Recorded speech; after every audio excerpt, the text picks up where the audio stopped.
मुख्यमंत्री योगी आदित्यनाथ के साथ मंच साझा करते हुए केंद्रीय मंत्री और राष्ट्रीय लोक दल के अध्यक्ष जयंत चौधरी ने युवाओं के भविष्य को लेकर एक नई और व्यवहारिक दिशा दिखाई। उन्होंने रोजगार मेले में आए हजारों युवाओं को संबोधित करते हुए स्पष्ट कहा कि आज के प्रतिस्पर्धी युग में केवल डिग्रियां पर्याप्त नहीं है, बल्कि कौशल ही वह चाबी है जो सफलता के द्वार खोलेगी। जयंत चौधरी ने युवाओं के बीच व्याप्त उस धारणा को संबोधित किया जिसमें सरकारी नौकरी को ही एकमात्र लक्ष्य माना जाता है। उन्होंने कहा कि सरकारी नौकरियों के अवसर सीमित हैं और वहां प्रतिस्पर्धा बहुत अधिक है। युवाओं को अपनी ऊर्जा केवल सरकारी परीक्षा की तैयारी में खपाने के बजाय खुद को इंडस्ट्री रेडी बनाना चाहिए। उन्होंने अपील की कि युवा अपने भीतर छिपे हुए विशेष हुनर को पहचाने और उसे तकनीकी रूप से निखारें।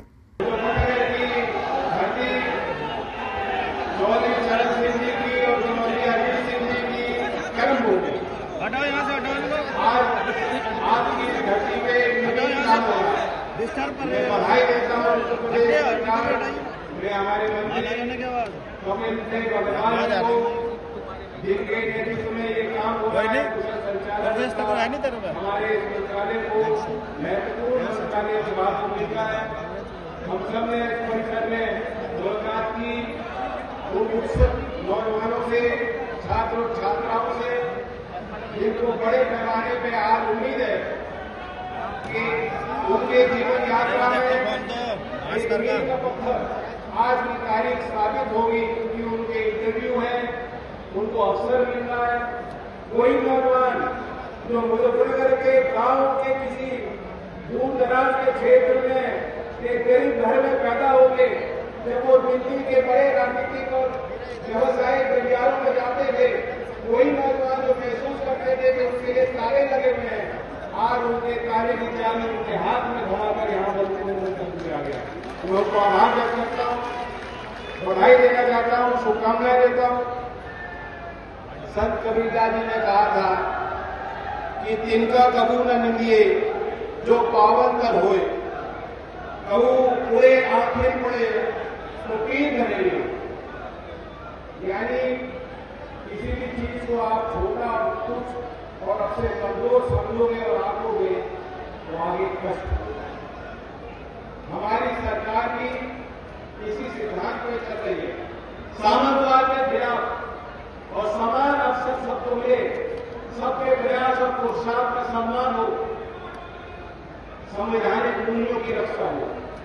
यही एक मूल सिद्धांत हमारी भारत सरकार और एनडीए की सभी तमाम राज्यों में संचालित सरकारों का है। और ये उसका परिणाम है कि जो किसानी करने वाले लोग समझते हैं, जो गांव में मजदूरी करते हैं, वो लोग समझते हैं कि आपकी मेहनत में खून और पसीने की कमाई सुनिश्चित हो, इसके लिए भी यहाँ उत्तर प्रदेश की सरकार लगातार काम कर रही है। मैं बधाई देना चाहता हूँ। मंत्री जी ने भी कहा 400 की बात नहीं, 400 की बात नहीं, बात तो 400 पार की थी, 400 पार आपने कर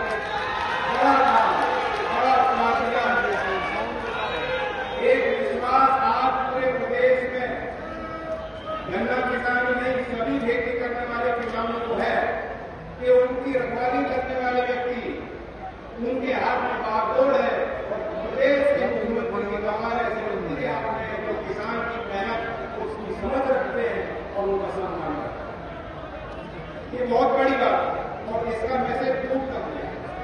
साथ साथ आपने उद्योग में कैसे सुधार हो सकते हैं उसके आपने लगातार बल दिया, चाहे मोरना का हो, बागपत का हो। हमारी जो शक्ति है, क्षमता है कि जो पैदावार करने की खेत में हो रही है वो मिल तक पहुंचे, उसका प्रोसेसिंग हो और उचित मूल्य किसान को मिले। लगातार मिल की वृद्धि के लिए और रोजगार के लिए भी राज्य की सरकार लगातार प्रयास कर रही है और उस कार्य को तेजी से आगे बढ़ा रही है। ये भी मैं कहना चाहूंगा कि आज की तारीख बहुत ऊंची है, बहुत ऊंची है। अभी हमने कुछ दिन पूर्व हमारे महासमिति को जयंती को मनाया, जिन्होंने सामाजिक न्याय की अलग चलाई, शिक्षा के क्षेत्र में उनका बड़ा योगदान था। और आज पूर्व संध्या डॉक्टर भीमराव अम्बेडकर जी के सबसे पहले आए और डॉक्टर भीमराव अम्बेडकर जी ने देश के नौजवानों को कहा कि be educated, be educated, be organised. Be confident and never give up. यानी शिक्षित हो, उनके अंदर क्रांति की ज्वाला निरंतर चलती रहे, देश का नौजवान संगठित रहे, उनके अंदर आत्मविश्वास बना रहे और वो कभी पीछे न हटे, वो डट के मुकाबला करें। ये जीवन के 5 सिद्धांत डॉक्टर भीमराव अम्बेडकर जी अपनी शिक्षा और दीक्षा में हमें देके गए और उसी युवा शक्ति के निर्माण के लिए आज एक कार्यक्रम यहाँ आयोजित है। मैं धन्यवाद देता हूँ कि लगातार जो राज्य की सरकार है और केंद्र की सरकार युवाओं पे ध्यान दे रही है, उस कार्यक्रम को आगे बढ़ाए। अभी केंद्र सरकार ने बजट पेश किया और क्योंकि आज का पूरा आयोजन युवाओं पे ही केंद्रित है, मैं बताना चाहता हूं कि अप्रत्याशित बढ़त सबसे आज तक के देश के इतिहास में सबसे ज्यादा बजट स्कूल एजुकेशन के विभाग को केंद्र सरकार ने आवंटन दिया। 83,000 करोड़ रुपए का आवंटन मैं धन्यवाद देना चाहता हूँ। प्रधानमंत्री जी के विजन के कारण ये कोई आवंटन बढ़ रहा है और ये एक निवेश नहीं, एक नौजवानों पे विश्वास है। मौसम विभाग मंत्रालय का बजट केंद्र सरकार के बजट में जो वाइड क्या हो भाई, वाइड क्या हो हमें पता नहीं लग रहा। हाँ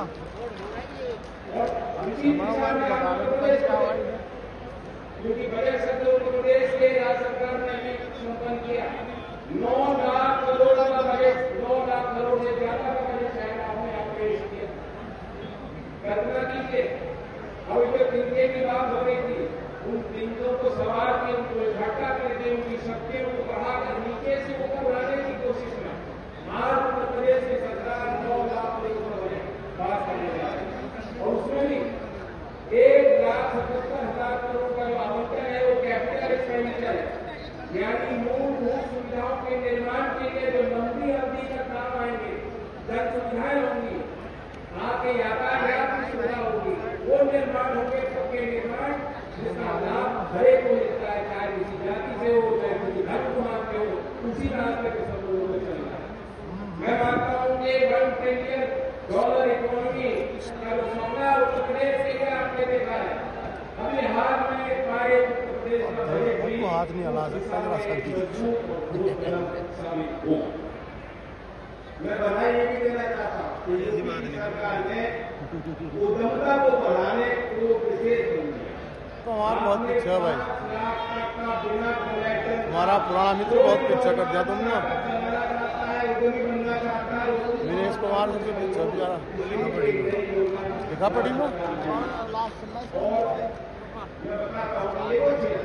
अभी भी आप जाओगे तो यहाँ सरकारी गवर्नमेंट सर्विस के लिए गवर्नमेंट नौकरियों की बड़ी हो भाग रहे थे, वो तैयारी कर रहे होते, उन्हें पसंद है मिलिट्री की नौकरी, चाहे वो आर्मी की हो, पैरामिलिट्री की हो या पुलिस की हो।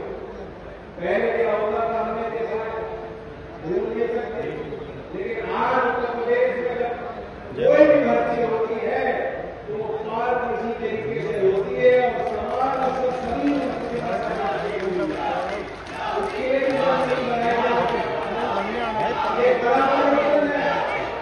आज वो क्षेत्र है जहाँ एक गांव में सैकड़ों की तादाद में लेकिन आजकल के जमाने में नहीं सरकारी आराम से नहीं बोला जाता, सभ्यता बिल्कुल नहीं है, आराम से बोलता कोई नहीं, चल तो ठंडा हो जा, दूसरा कर ले डब्बा सम पैदा हो गया। बोल देना कैमरे में रिकॉर्ड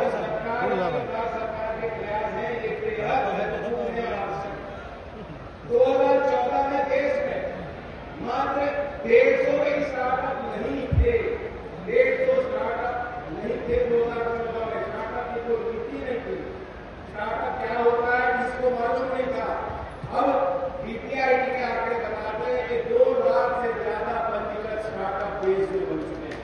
कोई ड्रोन के क्षेत्र में, कोई रोबोटिक्स के क्षेत्र में, कोई एआई एग्रीकल्चर के क्षेत्र में नवाचार लगातार बढ़ता है। और कब संभव हुआ जब यूपी की संभावनाएं, वो दरवाजे जो बंद होते थे वो दरवाजे खोले गए।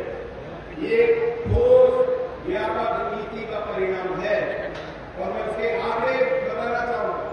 1 वर्ष में अगर आप कारखानों की बात करोगे कि कितने कारखाने होते थे, कितने हो गए, 32,000 फैक्ट्रियां पंजीकृत थे उत्तर उत्तर प्रदेश में एक वर्ष में 17% की ऊंचा बढ़ा है।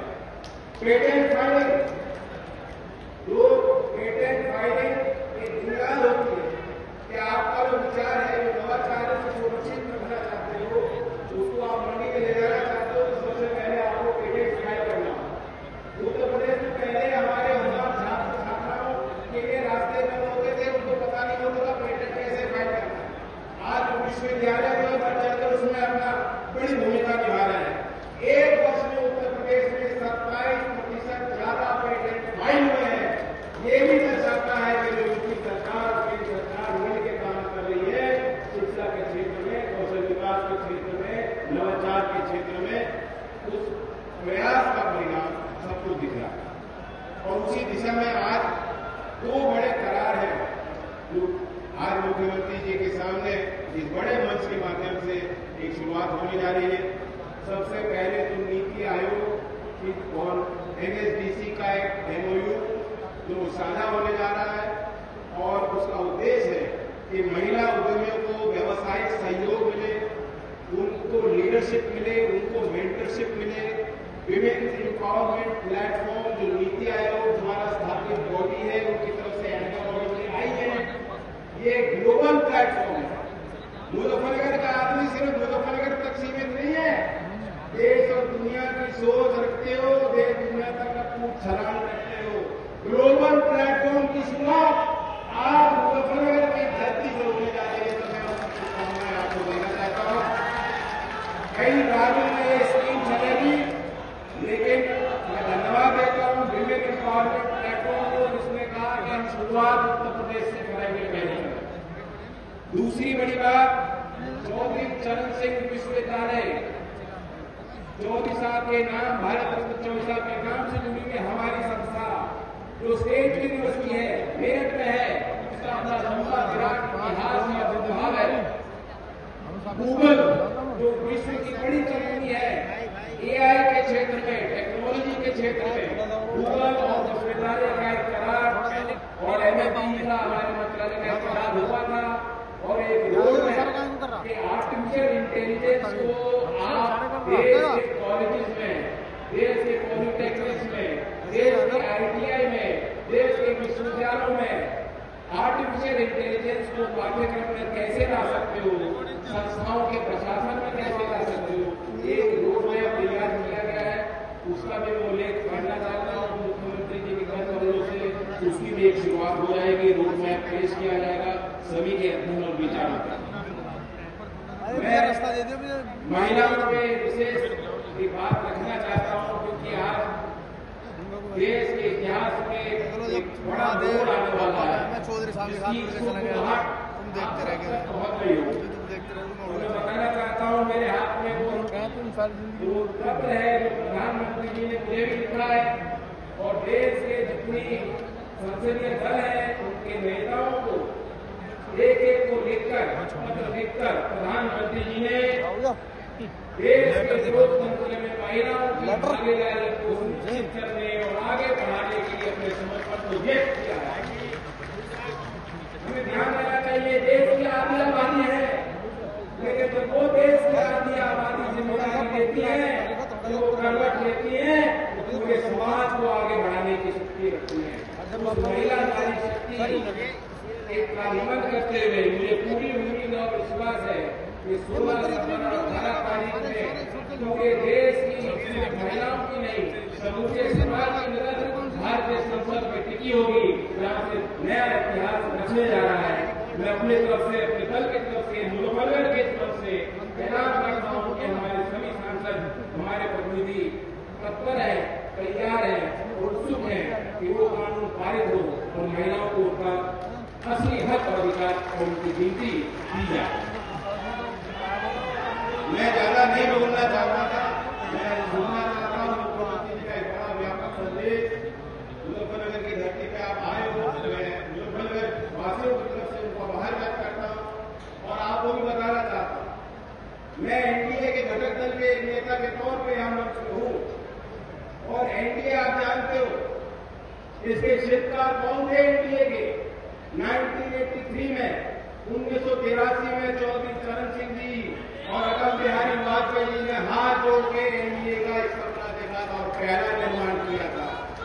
भारतीय एनडीए के घटक दल के तौर पे मुझे गर्व है कि वही एनडीए जिसमें नेशनल डेमोक्रेटिक अलायंस भी डेमोक्रेसी के लिए है और भी डेवलपमेंट के लिए भी है, यानी कि विकास के लिए भी है, उस विकास को और गति देने के लिए आवश्यक हो जाता है कि मुझे भी आप मुजफ्फरनगर वालों से बहुत उम्मीद है। आज टकटकी लगाए आप यहाँ बैठे हो, जब कोई अवसर होता है तो मांगते हो कि नहीं मांगते हो, क्योंकि मांगते भी हो उससे। हमारा उसी प्रकार का एक रिश्ता, आपका मुख्यमंत्री जी पे भी अधिकार है और हम लोगों का भी कुछ आपका अधिकार है। वो वक्त आना बहुत कम समय में, हर समय में वो वक्त भी आ जाएगा, वो माहौल भी, उसका निर्माण भी आपको करना होगा कि एनडीए में जो पूरे देश में जो गति मिल रही है, वो गति उत्तर प्रदेश को जो नेतृत्व मिल रहा है, उस गति को और तेज करते हुए दोबारा जो है नई शक्ति के साथ उत्तर प्रदेश में एनडीए की ताकत और उभरे।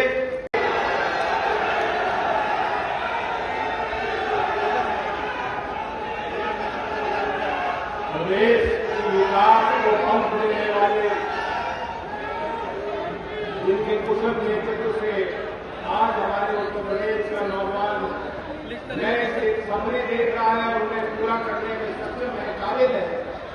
माननीय मुख्यमंत्री जी योगी आदित्यनाथ जी, उपस्थित मंत्रियों राज्य के सभी हमारे मंत्रीगण, हमारे सांसदगण, पूर्व सांसद, सभी जिम्मेदार जनप्रतिनिधि, सम्मानित।